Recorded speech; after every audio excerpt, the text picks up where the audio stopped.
Listen, I want to talk a little bit today. I know George talked about our success with real estate. I want to talk a little bit about cryptocurrency and the blockchain and blockchain technology and how it kind of relates to real estate and what's coming right now. And I know many of you may or may not be invested personally with crypto. And doing much with blockchain. But I put together a few slides today. I did an entire tour, I guess, if you will, the month of May, multiple cities throughout Florida, educating real estate agents about crypto. And if it's okay with you, can you guys give me the ability to share? Can you give me the ability to share my screen with you? You're good, Jeff. I can't hear you, George. You're really muffled. You're good. Go ahead. Okay, let me see if I can get a slide presentation up here for you guys. Can you tell me if you can see this this slide? Not yet. Not yet? Not yet. Let me try it one more time then. Now? No, sir. Weird. Okay. This is not good. Let me see. I don't know why exit minimized screen. They go back out. Share screen. Let me try one more time. How about that? Let me I think that was on my end. My bad. Hang on one second. Go here. Then I'm going to go over here. Now can you see it? Yep. Your emails. How about now? Still your emails. George, can you guys see this? We're seeing your email. All right. What about now? Can you see this screen? Still your email. Not good. Hang on. Resume share. Let me try it one more time. There we go. You're in, Okay. but your emails are showing. There you are. Perfect. We good now? Yeah. Okay. Great. So if I advance this screen, did that advance for you? Yes. All right, perfect. So what is crypto? You guys are asking, all right, well, I know many of you may or may not know what cryptocurrency is, but the long definition of cryptocurrency is that it's an internet-based medium which uses cryptographic functions to conduct transactions, and cryptocurrencies leverage blockchain technology. And essentially, I'm going to spare you the details of what crypto really is, but just suffice it to say it's software. The simplest explanation that I can tell you what crypto is software.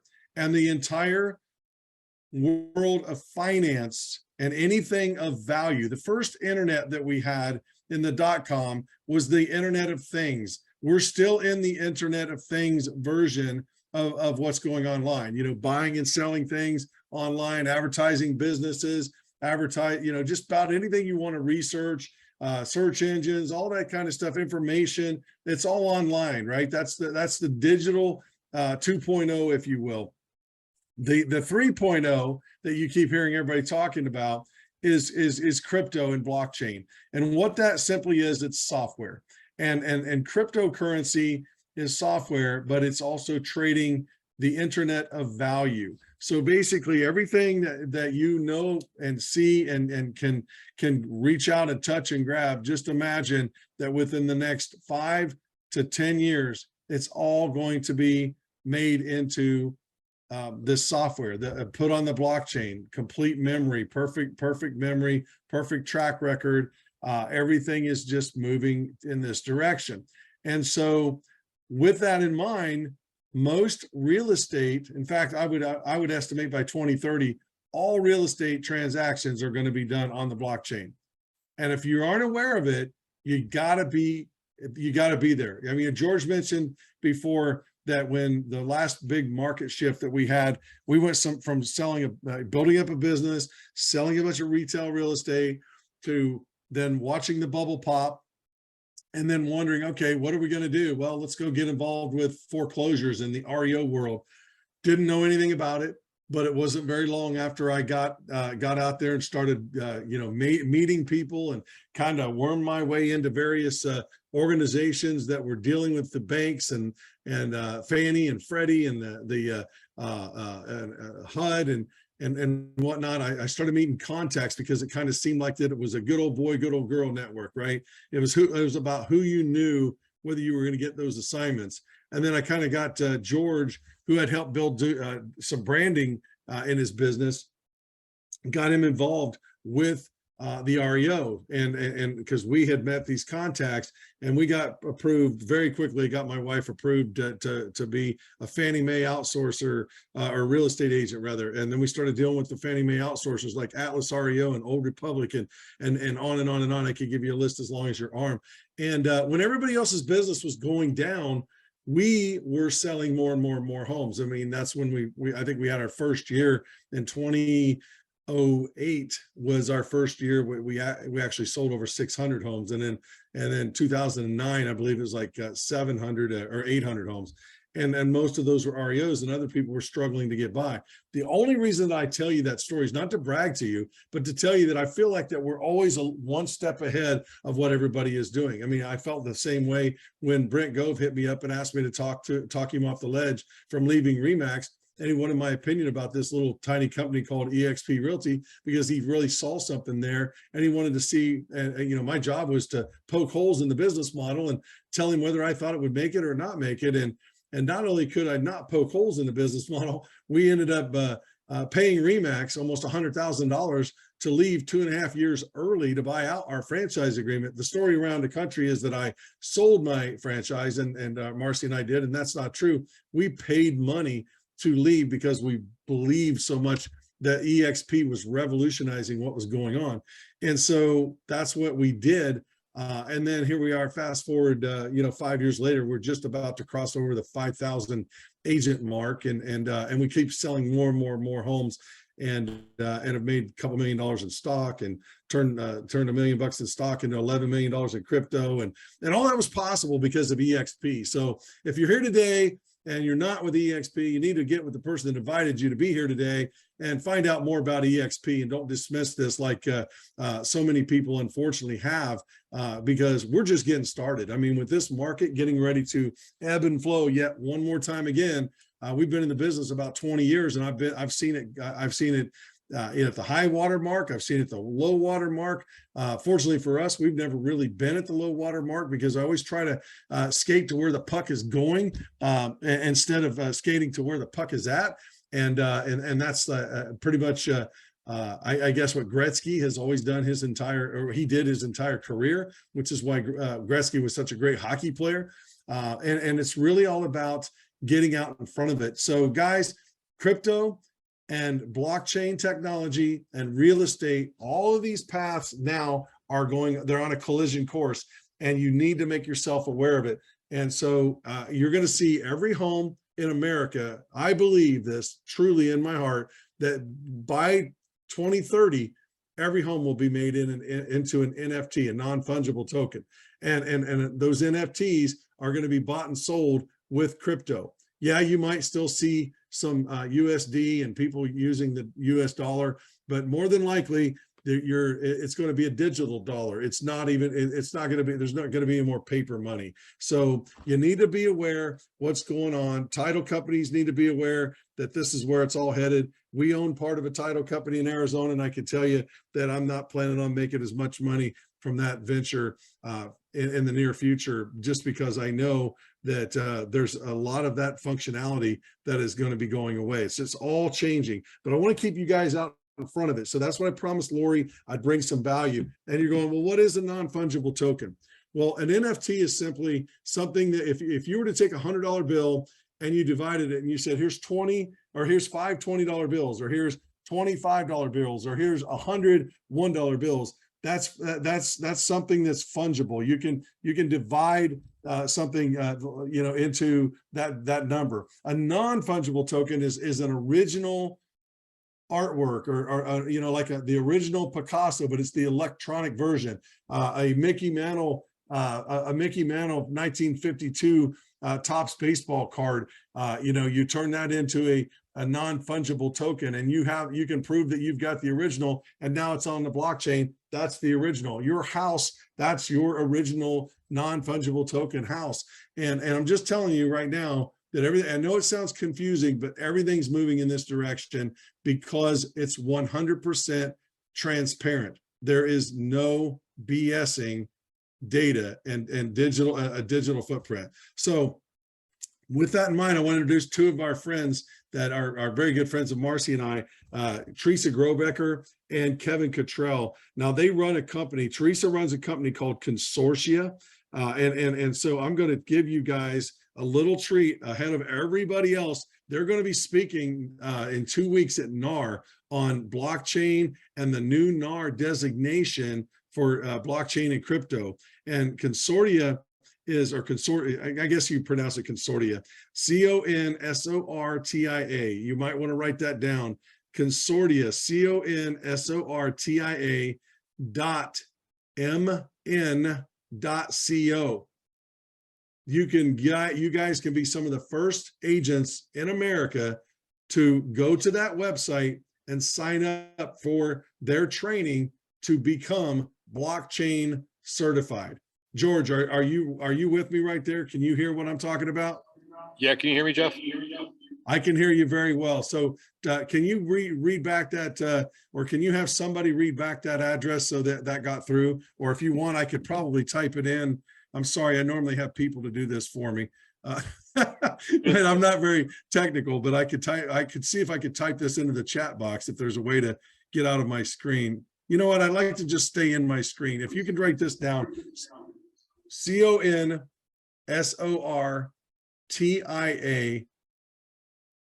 .m as in Michael, N as in Nancy, .co. And then what will pop up is something that looks like this, a website, and then you can choose your plan, and then you guys can go right there at your leisure and investigate this after this program. So I'm not going to spend any more time with it. I just told Lori as a favor to her that I would give you guys something of big time value, and we're front running Inman in August. I think that's the 3rd through the 5th. These two people that you see right here on your screen are going to be on stage at Inman talking, representing EXP, but talking about blockchain and Web 3.0. And Glenn Sanford, once again, strikes again and stays ahead of all the competition with this stuff. Pretty cool stuff, right, George? Yes, it is. It's amazing, man. Awesome. Awesome. All right. So I'm going to move on. Oh, that screen, I don't know how that got in there. It's our revenue share screen. Okay. So I want to talk a little bit about how this stuff all came about, how I met Kevin. Marsee and I started doing really well with EXP. We ended up having to, we followed a bunch of our fellow EXP agents down to Puerto Rico last year. And lived 183 days in Puerto Rico for the tax savings. They got a program that it's only 4% for tax instead of about half of our income. There's Kevin, his wife Meg. There's Marsee and I, one of our favorite spots in Puerto Rico. I've got my XRP hat. That's a little hint to you guys about crypto. If you want to know one of the positions that we're pretty strong with, looks like I've got a Zilliqa shirt on there with Marsee. And then that's one of my favorite spots on the golf course there in Puerto Rico. I think, George, you got to play that course when we were there, or when you were there. This is me and a couple guys. I guess this is Carlos Beltran and Yvonne Rodriguez, Eric Dickerson down the left-hand side. And then I think that was Herb Williams, used to be an Indiana Pacer. We had a charity golf outing there, which was pretty cool. Most charity golf outings that you play, and this was for a great cause. I remember there's about $25,000 a team or whatever, but got an invite to play, and basically your invite to play for this charity is just, hey, can you put up the money, and instead of you being with 4 guys and 1 pro, this was like 3 pros and one player. So it was a lot of fun. That was my team. That other guy named with the hat that says pray, that's Chris Hale. He's a former defensive back for the Buffalo Bills. His famous, I guess his claim to fame is he lost 4 Super Bowls for when he was with Buffalo. I tease him. This was a picture of Marsee down putting on the putting green. just outside our condo at the Ritz-Carlton where we lived. There's Marsee, her little Christmas present we purchased, and then you can see where we had tailgate parties and tents and all that stuff set up when Sunday football started in football season. We'd have a tailgate party down there. It was a pretty fun time. Kind of missed Puerto Rico time. This is one of my favorite spots at the Ritz-Carlton to go and check out. And I know George, we took you there, and you really enjoyed that as well. But just kind of wanted to give you a little backdrop of our crypto experience being down in Crypto Rico. We started meeting a lot of people in the space. And they call it Crypto Rico for a reason, because there are a lot of people that have moved down to Puerto Rico because they're very crypto friendly, and they're more or less a tax safe haven, if you will. It's again, it's 4% tax versus paying about half of your income in high income areas. High income tax areas like California. Arizona is pretty doggone high. And I mean, at the end of the day, when you start looking about, that you work 6 months out of your life to pay your taxes, then you've got 6 months left. Going to where you could pay 4% was pretty appealing, which is why so many people went down there. This is a guy that I found when I started doing some research on the internet. I would highly recommend you write his name down. Raul Powell. He runs a program called Real Vision. And he's a global macro investor. And if you follow one person, I can't really tell you to only follow one. I would recommend multiple. But if you go to YouTube and you type this guy's name in, and you start following one person that you can learn about crypto and what's going on from a macro perspective, he's a guy you should listen to. He is an absolute genius. He lives in the Grand Cayman Islands now, but he happened to be in Puerto Rico when I was down there. Got the pleasure of meeting him, and then just started following him. Also, Kevin O'Leary, Mr. Wonderful from the ABC's hit show Shark Tank. He used to be about 5% of his entire investment portfolio was cryptocurrency. Now he's about 70% of his entire investment portfolio with crypto in the blockchain. And Kevin was speaking at Bitcoin 2022 in Miami this spring, and I heard him speak, and he basically said the same thing that I was telling you all earlier about that crypto is software, and the smartest hands over keyboards today are all flocking to the cryptocurrency space. We're only waiting on federal US regulatory clarity. What's an actual stablecoin regulation? What's a crypto? What's a security? Which, who's gonna, they're kind of fighting over who's gonna regulate it. Is it gonna be the CFTC, which is the Commodities Future Trading Corporation, or a commission rather, or is it gonna be the SEC? Or is it gonna be some other arm? Is it going to be the U.S. Treasury Department? No, they don't really know, but they are finally, now the conversation has bubbled up in Washington where they're really starting to talk about it, because at Bitcoin, there were half a dozen lawmakers there, a couple senators and 4 Congress people that were there, 2 women, 2 men, a congressman, man and congresswoman. And then most recently, I was down in Austin at Consensus, and I got to see lots of lawmakers there. It was like this light switch came on, and they're all looking at it. They're all figuring out what they got to do, because right now the U.S. is falling behind the rest of the world in regulatory clarity on crypto and blockchain, and they don't want to lose the U.S.'s usual first mover advantage when it comes to technology. So they're really serious about it, and I expected this little crypto winter that we're in right now, just like the tech stocks, the bubble got burst when the Fed decided that they had gone too far with the interest rates and they needed to do something with inflation. So when they raise the rates, it just pops the liquidity right out of the market. And the first thing that everybody does is they start selling their assets like stocks and crypto. And then, of course, if you get a lot of selling and people are buying on leverage, then that causes more selling, and that selling causes more selling. And the next thing you know, you're watching asset classes get completely destroyed. And the same thing that happened right about the time that COVID was first introduced. You saw a big shakeup in the market. Well, you know what? everything that goes down also comes up, and everything that goes up comes down, just ebbs and flows and ebbs and flows. But I can tell you, this is where crypto was in May, November of last year at the top of this chart. This is where crypto was here in around the first part of June. I didn't update the slide, but it's about the same.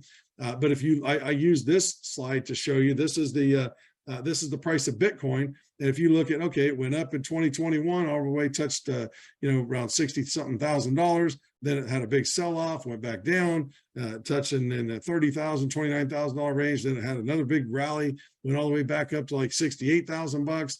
Then it went back down, and I think right now it's hovering around 21, 22,000 bucks. And it seems like the sky is falling, right?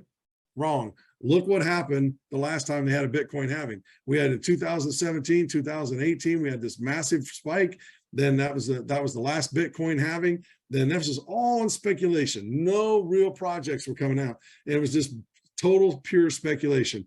And then the bubble got burst. And then we went into this crypto winter, and the prices went down. And it's like, oh my God, Bitcoin's never going to be worth anything when it was worth about 4,000 bucks. It's never going to go back up to 20,000. It'll never go back up to 20,000. Well, guess what? It not only went up to 20,000, it went up to 60,000, 60 plus thousand. And now it's like bottomed around the 20,000 mark, right? So just know that this will look like a blip on the radar screen the next big Bitcoin halving that we have in 2024 and 2025. And if you're not invested in crypto right now, I would highly, highly, highly, highly recommend. I'm not a financial advisor. I can't give you financial advice, but I can tell you, if you want to create generational wealth, and I mean serious generational wealth, like Marsee and I have created with not only EXP, but with crypto, you need to be able to buy it when the prices are low. And it's as low now as they were before the last big spike that we had in the beginning of 2021. So just know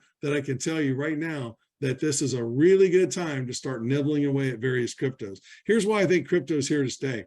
Internet adoption versus crypto adoption. It's right along the same exact line. In fact, it's actually just a little bit more crypto adoption for crypto faster than the internet in general. That was put up by Blockworks. Obviously, Ron DeSantis, the governor of the state of Florida, like him, don't like him, whatever. He's looking for ways for businesses to be able to pay their taxes in crypto. He knows it's here to stay. Here's the mayor of Miami, the mayor of New York, both sitting there yucking it up at Bitcoin. Miami talking about they want to now start getting their paychecks in Bitcoin. Here's all these influential CEOs that believe in crypto: Tesla, Google, Meta, Uber, Goldman Sachs, Charles Schwab, Morgan Stanley, PayPal, on and on, right? They're not stupid people. They know what's happening when it comes to crypto. Warren Buffett's net worth at 66 years old, $17 billion. Sam Bankman-Fried, the kid laying down there in front of or by his computer taking a nap, 29 years old, worth $22 billion with what he just put his name on the side. He owns FTX, so actually it's 24 billion. Brian Armstrong with Coinbase, 6.6 billion. CZ Binance, on and on. Visa moved $10.4 trillion in payments in 2021, but Ethereum moved 11.6 trillion. Ethereum is a crypto. Top government officials that left their jobs for crypto. Check this out. Jay Clayton, former SEC chairman, files a lawsuit on his way out the door against XRP and Ripple, claiming that they're a security and not a cryptocurrency. That's all because he went out and got in bed, not literally, but figuratively and money-wise, monetarily, with Ethereum to try to give Ethereum a head start over XRP. And I'm here to tell you that there is some serious litigation going on right now, and XRP and Ripple are doing really, really well. So if you've been following that out there, highly recommend you, if you've not been following it, just start pulling up the Digital Asset Investor, or you can pull up, I guess you could start following Digital Perspectives. Attorney John Deaton. In fact, I got a text from John Deaton. John Deaton is representing all 68,000 of us XRP holders against the SEC in this lawsuit, because we know that it's not a security and we invested in the crypto. But at any rate, I don't want to get into any more of that story. But here is Brian Brooks, former acting controller of the currency. He joined Binance Crypto. Here's a guy, Mark Wetchen. He's CFTC commissioner, joined FTX, regulatory strategist. Here's Bill Hinman, former SEC director. He joined Andreessen Horowitz, as an advisory partner, jumped all in, both, literally both feet, both hands, all the way up to his neck in crypto. Here's Brian Quintez, CFTC, former CFTC commissioner, named the advisory to the advisory partner. Andreessen Horowitz, again, crypto related investments. Brett Redfern, another guy. I could go on and on and on. Chris Giancarlo, CFTC chairman, is now in crypto. Ripple appoints the first treasurer of the United States, the former U.S. Treasury, rather, of the United States, to their board. And this is somebody that you will all know. If you pull out a $100 bill out of your pocket or a $20 bill, I always like to pause here and give you guys a little time to do that. Check her out, man. Her name's Rosie Rios. She probably signed your money.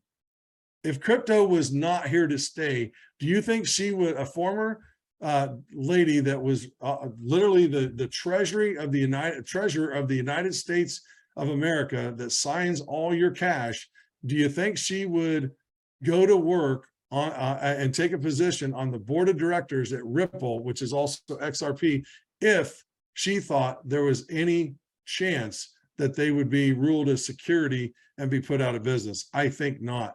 And I think you guys know the answer to that too. And you're welcome for all of this information, because it's really, really powerful. Right now, Ripple is trading, just so you guys know, XRP is, you can buy it for around 35 cents. And I'm not selling a single XRP under $100. And I'm telling you right now, I think personally, it could be at $1,000. Not sure what's going to happen, not financial advice. I'm just telling you, we're very, very, very invested in XRP. So what did she say, when they asked Rosie Rios, again, the lady that signed your money, or signed a lot of your money, they asked her, what do you think about cryptocurrency, or cryptocurrency as a form of currency? She said the train's already left the station. She's going all around the world and talking to the world leaders. These people are at the World Economic Forum, like them or not, they've already decided that they now want digital money. And there's nothing we can do to get in the way of it and to stop it. All you can do is to get in front of it. So here we are. We've talked about blockchain and real estate and how it's on a collision course.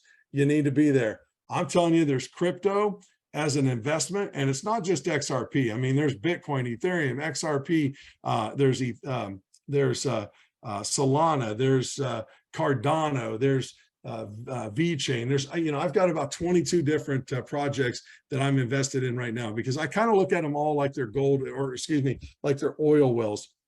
If I'm going to invest in an oil well and be a speculator, I'm going to take, if my investment capital is $1 million and I want 10 different wells, I'm going to put $100,000 into 10 different wells, knowing full well that maybe 4 of them might go to zero and be completely worthless. But 2 of them that out of 10 are going to end up making me enough money back to make back the money that I lost on the first 4. So now I'm at break even. That leaves me 4 left.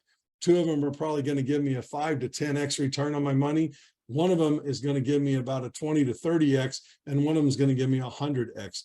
That's the way I manage risk when it comes to crypto investment. Now, do I take 100% of all the money that we earn and put it into crypto? Heck no. But I'm just telling you, you gotta be looking at this space. And for those of you that say, well, what's next? How do I get involved? I'll just leave this up on your screen. I'm not here to sell you nothing. I told George this morning that I'm not going to sell anything, but I did want to make you guys aware that I do have a coaching program that's very light. I don't spend a bunch of money. I do a monthly newsletter. This is what I do. It's a monthly newsletter, and I do a once a month live Zoom call.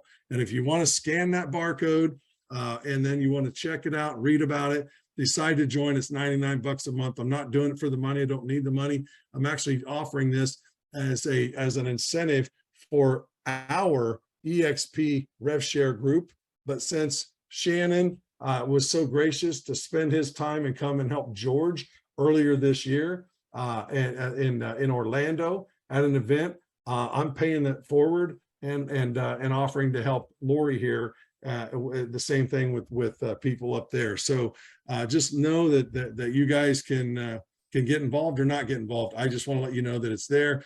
And with that in mind, I'd like to see if we can get George back, and George, maybe we can do a little Q&A and talk real estate, talk crypto, whatever you want. I got about another 15 minutes if you need me. And other than that, that's all I've got for y'all today. Hope you found value with that. Jeff, I'm hanging out here. Can you hear me? I can hear you. Yeah.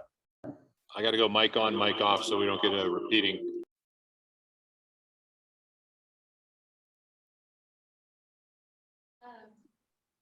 I've been wondering this. Question coming.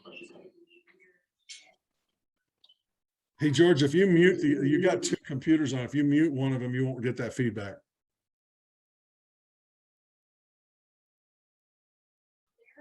Jeff, how's that? I guess it's about the same. Go ahead. There are 1,583 different types of cryptocurrency listed on CoinMarketCap, which is more than all the different types of fiat currency in the world. By a commodity. And anyone can create a cryptocurrency, but is to keep it sustained so that it doesn't become so saturated. For example, like gold is something that can also actually be considered a conductor or as jewelry or something else. So it has value outside of just a currency too. How can crypto be sustained? I'm just having a hard time wrapping my mind around that. You get that, Jeff? Not one word. Oh. All right. So let's try this. Basically, here's the thrust of it, Jess. There's so much crypto out there, 4,000 or 2,500. 1,500. How is it sustainable? Gold is another thing we can use for currency, but there's real use for it. With crypto, there isn't. We're having trouble wrapping our heads around it.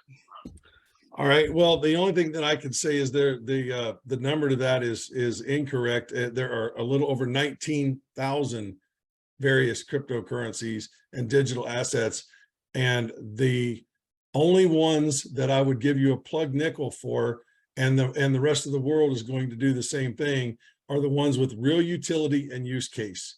And if you look at Bitcoin is truly digital gold. It's portable. You don't have to store it. You don't have to have a briefcase full of it and try to get it across country lines. I literally can take a 2-inch tall Ledger Nano and put millions of dollars of crypto on it and take it anywhere in the world with me. The same way with any other digital asset that I want to handle. They all, or I want to take with me and use as currency. Depending on whether it's got use case. But like, if you're asking me what I think, if it's worth or smart investing in Dogecoin or Shiba Inu or some of these meme coins that are going around that are get rich quick schemes, that's not what I'm talking about. What I invest in and only invest in are crypto projects, software projects that are crypto that have real use case and utility, and or exchanges that make a lot of money trading these the fees that are incurred. A lot of these are anywhere from 1% to 3% on buying and or selling. I really think that's what all this legislation and what all this fear, uncertainty, and doubt, I call it FUD, that the media has put out recently about crypto is so the Wall Street people can get their hands on all the fees that are made in trading. And I'm talking about Jamie Dimon, coming out and saying 2 years ago that he wouldn't give you a plug nickel for any crypto. But yet now it's strange that Jamie Dimon has set up trading desks at Wall Street for every one of their firms. Goldman Sachs, JP Morgan Chase, on and on and on. They're all getting into crypto. They all have trading desks. You can, PayPal, you can buy and sell crypto on PayPal now. You can buy and sell it on Venmo. I mean, I'm telling you, it's here to stay. Are 19,000 projects here to stay? Heck no, just like the .com. I mean, you don't see pets.com around anymore. You don't see any of that stuff. That was just a bunch of garbage. The market will take care of itself. Free market economies will determine the cryptos that have real use case, real utility, and real value, and they will survive, and the rest of them will be left on the sidelines. What we got out of .com was we had a few companies that made themselves into trillion-dollar companies, and the same thing's going to happen here. So just know that it pays to do research. You always need to do your own research. But don't be going out there on YouTube and buying the first thing that some YouTube influencer tells you to buy. I've literally spent years now of researching crypto day in and day out. There's not a day go by that I don't at least have 2 or 3 hours worth of educating myself on what's going on in crypto, which again, whether you choose to sign up with my program or not, that's up to you. I'm only doing it, like I said, for the people that are in my group. I don't go out here and I don't have a YouTube channel. I don't want a YouTube channel. I'm looking at the lake right now and the boats that are going by on the lake out here at our lake cottage. And I'm looking for more ways that I don't have to work at all. And that's why we have a team in Tucson that's running our business, George, that I've got an operations manager and a sales manager. Marsee and I are here. We've got an office manager. We've got 5 squad leaders managing Alpha Bravo, Charlie Delta Echo squad leaders that are managing our 50 agents out there. So we don't have to be there day to day. We've been in that grind for 50 years. We love the business. We've been there, done that, got the t-shirt. And no, I'm not a licensed real estate agent, but what I am is a rain-making, money-making machine. And if you want to just listen to George, what he's telling you. All I do is copy what works. I research like crazy. I find the most successful people in an industry, and that's how we made a bunch of money in real estate. My friends that I got involved with that I found in real estate were some of the most successful people on earth in real estate. And instead of us making all the mistakes that they did, I went out and learned from their mistakes, interviewed them, and then I got to be a fly on the wall traveling around the country and then just copying what works. And that's what George has done. So as well with a lot of the stuff that we've done. So guys, I hope that doesn't come across as pompous, arrogant, or whatever. I don't mean it to be. I just can tell you that I'm just a no kidding kind of guy. I was a lender. I was a certified mortgage planner. I know a thing or two about what's going on in Arizona. When it was time for me to get my real estate license or stay a lender, you had to make a choice. Back when I was doing this, when we got started in 2004 in Arizona, you could either have a real estate license or a lending license. You couldn't do both. Now you can do both in Arizona, but since we've already built the team, there's no reason for me to go back to school. My wife, she's the broker. So at any rate, that's our story.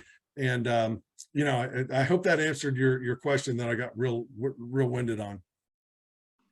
Thanks, brother. That was awesome on that one. Hold on one second, Jeff. Sure.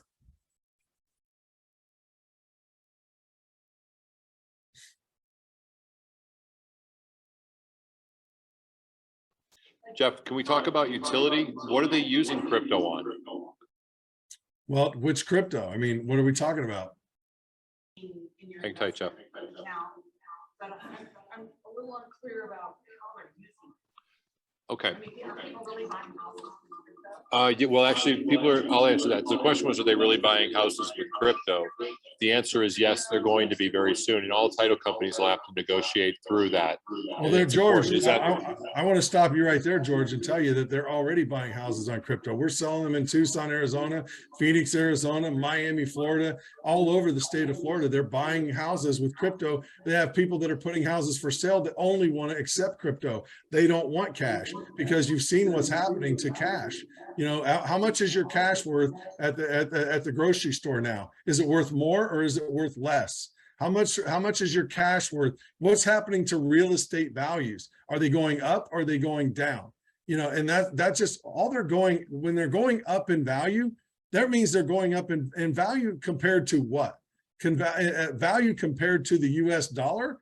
They keep going up like crazy. And so, you know, that's inflation. Inflation is the real problem here. You know, when you've got a government that can print trillions of dollars and not even think twice about it, You know, they don't even have to print it anymore. They just put it into existence, and then they give everybody 600, 900, 1,000, 1,500 bucks a month to stay home and not even work. And now we've got supply chain issues. We've got worldwide, we got a worldwide supply chain problem. We've got gas prices at $5, $6, $7, $8 a gallon, depending on where you're at. Diesel fuels, $6 a gallon. We got truckers paying 10 times the money, or not 10 times, but 4 times the money for diesel fuel to ship products back and forth. Jet fuel's going up. Everything's going up. So I can tell you right now, one real use case for crypto is going to be I guess a form of value, right? Like gold is like people say, okay, I could touch gold. I can grab it. I can touch it. I can feel it. I can make jewelry out of it. I can do whatever. Well, gold is not finite. As much as you mine gold, is you keep mining gold till heck freezes over. Crypto only has 21 million coins ever. 21 million. Once they're all gone, they're gone. And the only way you can get crypto is through setting up a mining operation, which is literally using the hash rate. And I know I'm going to go, I don't want to go down this incredible, crazy, confusing world, but I can tell you this: when Satoshi Nakamoto set up Bitcoin, it's the perfect form of currency. Now, will it replace the US dollar? Will it replace the Chinese yuan? Will it replace the Japanese yen? No, it's just a store of value. It's so you can buy crypto today. Like if you'd have told me 4 years ago that Bitcoin was going to be worth $68,000, I'd have said you're nuts. I didn't believe in it. The more I researched and the more I found out there was a finite supply of it, I knew that they were onto something. And then check this out. When they went to 20,000, then they sold all the way back down that chart that I showed you guys, all the way back down to 4,000. They were going, oh my God, it's going away. It's going away. It's never coming back. It's never coming back. Then all the way, it went to 68,000. Now it's at 20,000. They're like, oh, it's going away. It's going away. It's 20,000. 20,000. You could buy 2 pizzas with 1 Bitcoin 9 years ago. Now 1 Bitcoin is worth $21,000 as of today. So what did that do for your store of value? If you bought a Bitcoin 9 years ago for 14 bucks and it's worth $21,000, how well did you do? That's a store of value. Let me give you use case number 2, XRP, which is Ripple. XRP is going to replace SWIFT. When you send money from one bank, you set up a wire for a couple $100,000 or $1 million, and you want to send it from one place to the next around the world. When you send money around the world, you have to go to your bank, you got to set up your wire, then it has to clear SWIFT. It goes across the SWIFT communication system. Let's say you're sending it to Japan, and then the recipient in Japan at their bank, they get 3 days later, they get it clear the money through SWIFT through their bank, verify the transaction is real, and then they get their money 3 to 4 days later. All right, that's how you send $1 million right now. It's faster to get on a damn plane and fly $1 million in a suitcase to Japan than it is to send it through SWIFT. But here's what XRP does. You go in, you buy your XRP on an exchange. If you're a financial institution, you already have hundreds of millions of dollars, or billions of dollars worth of XRP that you have. Now a customer comes into you at JP Morgan Chase, and you want to send $1 million to Japan. They use XRP across their ledger, and in 4 seconds they got their money in the other account. That's use case. That's technology. 4 seconds, people. So yes, I do know that there's a lot more examples that I could give you, but that's because I've done a lot of research and I know what's going on. I know the projects are going to make it. Ethereum is going to make it when they go to proof of stake instead of proof of work. Proof of work is a very controversial, expensive way to send money. And they have to charge a lot. So they're changing they're changing Ethereum from proof of work to proof of stake. But then you start talking about Solana and Cardano and XLM, which is Stellar. Stellar's going to do the same thing, but only for residential money around the world. Somebody's in the middle of Africa. Let me give you another example. They got a cell phone. They got access to the internet through the Starlink network that Elon Musk is putting up all around the world to connect everybody. I don't know if you guys are aware of it or not, but every month Elon Musk is launching another satellite or two, and there's this whole network of satellites around the globe that are going to bring the third world country out of the third world countries out of the third world and connect the entire world. Well, when you have somebody that you want to get money to, how do you get money to somebody that's in a third world right now? Send it through Western Union and hope they get the money 2 to 3 days later, pay all those fees? Or what if you had crypto and I can literally go on my phone, I can log into my app, and then I can send it to my to a recipient. I'm from the middle of Africa. Example, I'm from the middle of Africa. I come to the United States. I take a job. I want to ultimately move my. I want to do better for my family, but I need to send money back to my family.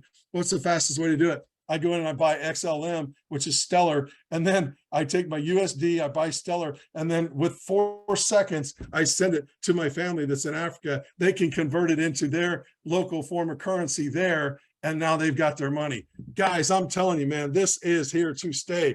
Doubt it? Stand on the sidelines? I don't care. It's up to you. I'm not. I know what's happening. Thanks, Jeff, very much. Appreciate that. Hold on 1 second.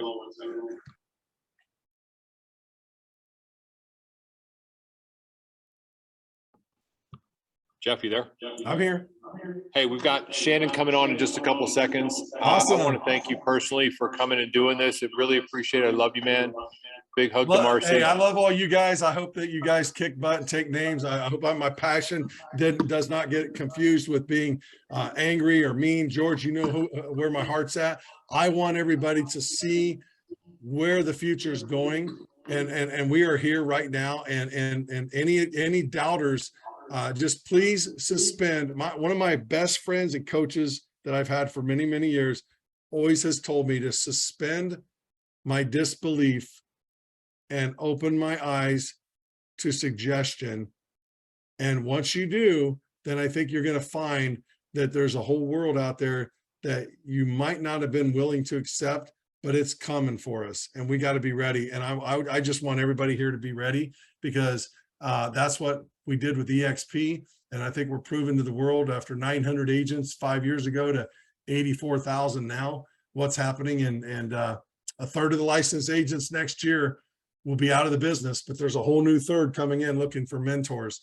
And I'd like you guys that are there in Whitefish to make sure that you're the next mentors for everybody else. So thank you for having me here. Lori, good luck to you guys. Shannon, love you, brother. George, love you, man. And if you guys ever need anything, just reach out to the Marsee Wilhems team in Tucson, Arizona. We're here to help you.